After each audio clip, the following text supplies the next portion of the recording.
Brought to you bye V-Guard, को powered by Sensodyne. मला असं वाटतं मुख्यमंत्र्यांनी घेतलेली बैठक ही वांझोटी बैठक होती। कोणते निर्णय या बैठकीतून झाले नाही, फक्त काय काय झालेलं आहे वेगवेगळ्या कलेक्टरांकडून आढावा घेतला पाहिजे।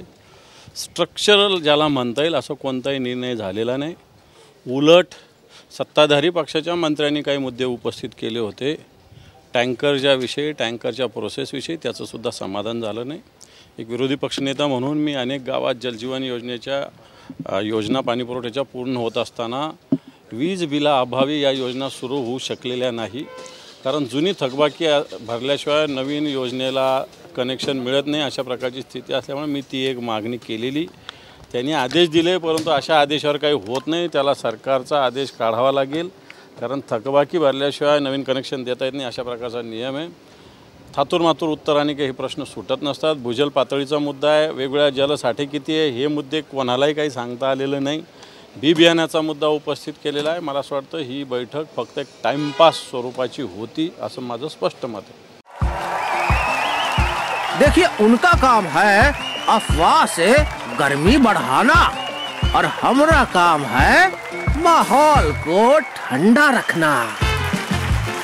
हमारा नेता कैसा हो जो माहौल को रखे ठंडा वैसा हो। अब की बार वी गॉट एयर कूलर का चमत्कार। तुम्ही जो गेल कंपनीचा आरोप केला होता त्या आरोपाला उत्तर देताना ते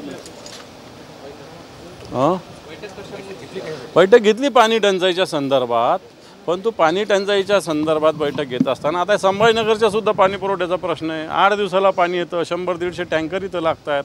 पाणी पुरवठ्याच्या योजनेचं काम अतिशय संथ गतीनं चालू आहे। ग्रामीण भागामध्ये पिण्याच्या पाण्याच्या टँकरची आवश्यकता आहे। तहसीलदार, SDM म्हणजे प्रांताधिकारी, कलेक्टर यांचा समन्वय नाही, जीवन प्राधिकरणाचा समन्वय नाही, प्रशासकीय विभागाचा समन्वय नाही। टँकर जर अर्ज केल्यानंतर एक महिना टँकर मंजूर होत नाही अशा प्रकारची स्थिती आहे। आणि मग नुसतं टँकर मिळालं म्हणजे पाणी टंचाई संपली का? टँकरला पाणी कुठून आणणार याचा काही मुद्दा होता का नाही याची चर्चा झाली पाहिजे का नाही? टँकर देणार, पण टँकरला पाणी कुठून आणणार? सगळ्या जलसाठ्या 2-2 टक्केवर थांबलेले आहे, त्याचं कोण बोलणार? त्याच्याविषयी कोणी चर्चा केली नाही, कोणत्याच अधिकाऱ्यांनी काही सांगितलं नाही। मी हे मुद्दे मांडले की बाबा 15 जुलैपर्यंत याच्यात काही नियोजन केलं आहे का? पाणी किती आपल्याकडं, मग ते कसं वापरायचं त्याच्याविषयी कोणीच काही बोललेलं नाही। टँकर देणार म्हणजे पाणी टंचाई संपणार का? टँकरमध्ये पाणी कुठून टाकणार? अजितदादासारखं काही आणणार का कुठून? हां, मराठवाड्यात चारा टंचाई नाही आहे। हा, मग त्यांच्याकडे त्यांनी सांगितलं होतं पाणी कसं आणायचं म्हणून या टँकरमध्ये पाणी कुठून आणणार का? अजितदादाला बोलवणार काय ते?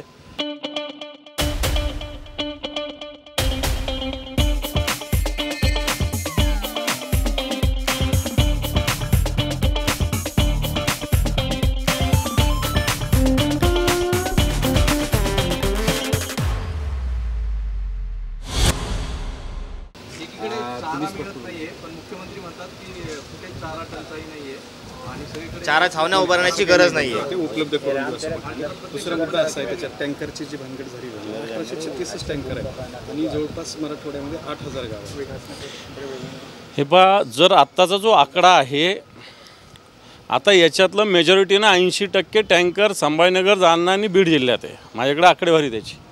बाकीच्या जिल्ह्यात मंत्री, आता मी नाव नाही सांगत, पण सांगत होते की प्रस्तावच एवढे पडू नये की लवकर कलेक्टर मंजूरच करत नाही, निवडणुकीच्या कामात गुंतलेले होते। आज 8,000 8,500 गाव या मराठवाड्यामध्ये, त्यातल्या 1837 गावांमध्ये टँकर सुरू आहे। मग 1837 गावातच पाण्याची टंचाई आहे का? बाकीच्या गावात पाणी चांगलं आहे का? वाटतं त्याच्याविषयी प्रशासनाने कोणता खुलासा केलेला नाही आहे।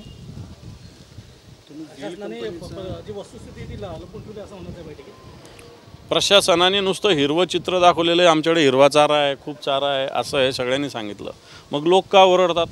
जनावरांच्या बाजारामध्ये लोक का, जनावरं का मोठ्या प्रमाणावर येतात याचं उत्तर नाही दिलं एखाद्या कलेक्टरने। नुसतं बऱ्याच जणांनी सांगितलं की आम्ही तिथं जाऊन हिरवा चारा होता, मग याचा सेल्फी काढला। हे काय उत्सव आहे का काय सेल्फी काढणं बिलकुल काढणं? जिथं चारा आहे तो आणून जिथं लागतो तिथं दिला पाहिजे। कलेक्टरने सांगितलं की आम्ही सेल्फी काढून चित्र पाठवलं की इथं चारा आहे। अरे हे कोणते धंदे? कोण नवीनच प्रकार पाहिला? मी सेल्फी काढला चाऱ्याबरोबर, इतक्या एखाद्या माणसाबरोबर सेल्फी, समजा चाऱ्याबरोबर सेल्फी काढला म्हणे एका कलेक्टरने उत्तर दिलं। ही काय पद्धती आहे?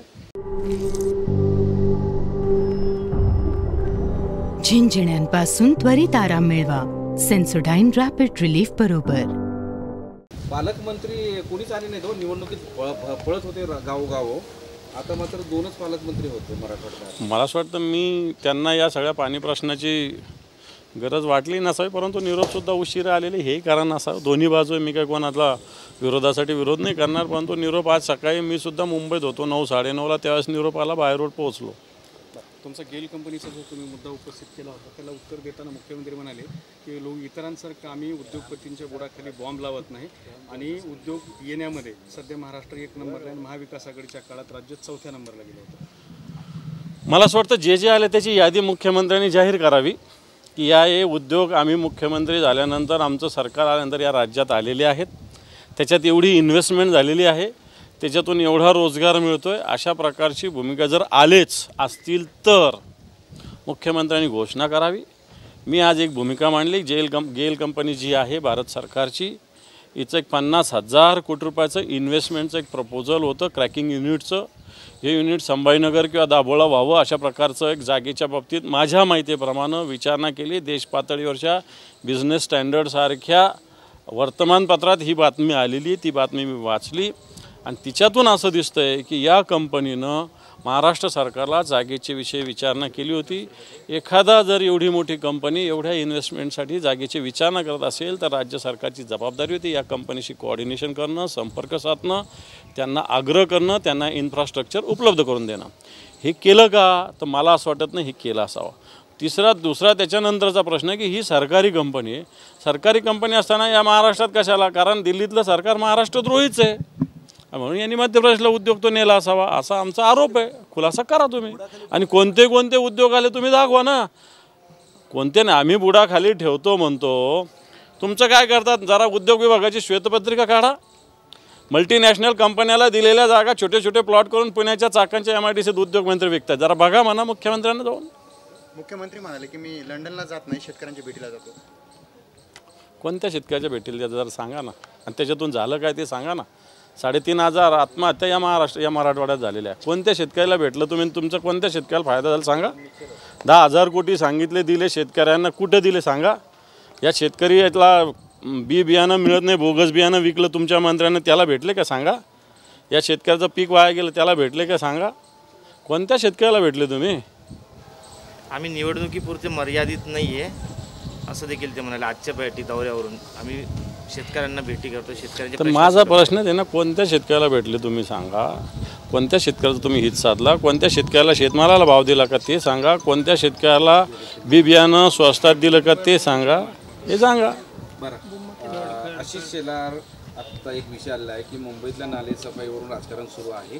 आदित्य ठाकरेंच्या काळात बिल्डरला प्रीमियम मान्यता मिळाली, चौपट बांधकाम सुरू आहे. गेल्या 25 वर्षातलं उभाटाचं ढिसाळ नियोजन याला जबाबदार आहे असं म्हणतात नालेसफाई. मला असं वाटतं प्रीमियमचं बोलता का नाल्याचं बोलता एक क्लिअर सांगा मला, मग मी त्याच्यावर उत्तर देतो. दोन्ही मिक्स केले. हां, प्रीमियम वेगळा विषय, नाला वेगळा विषय. नालेसफाई समाधानकारक नाही असं आशिष शेलार म्हणतात. आशिष शेलार कोण आहे? काय मुंबईचे महापौर आहे का? त्या खात्याचे मंत्री आहे का? राज्याचे मुख्यमंत्री? कोण? त्यांना कोण विचारतं? त्यांचा काय संबंध?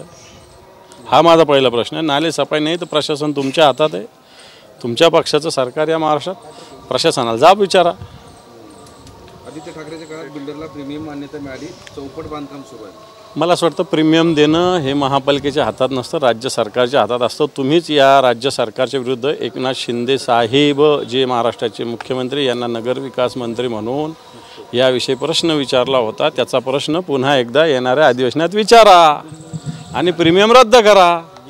डोंबिवलीत 8 लोकांचा मृत्यू झाला, कोण जबाबदार आहे? आणि अजून मृत्यू होऊ शकतात, बरेच गंभीर जखमी आहेत. डोंबिवलीमध्ये जो ॲक्सिडेंट झालेला आहे, खरं तर बॉयलर आणि रिॲक्टर हे 2 विषय महत्त्वाचे. औद्योगिक सुरक्षेमध्ये सरकारचं डिश नावाचा एक विभाग आहे जे औद्योगिक कामगार सुरक्षा विभाग बघतं. अतिशय ढिसाळ बिनकामाचं हे विभाग आहे. यांना कंपनीचे मॅनेजमेंट गेटच्या आतमध्ये सुद्धा येऊ देत नाही. त्यांच्याकडे ही सुरक्षिततेचा विषय आहे.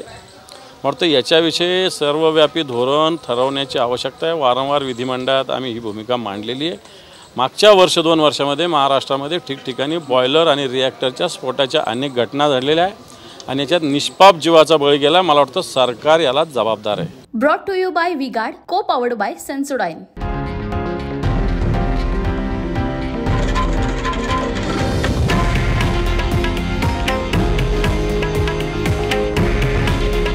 हे आहे देशातील नंबर 1 न्यूज नेटवर्क आणि आपण पाहत आहात TV9 मराठी. काळजी तुमची, हित महाराष्ट्राचं.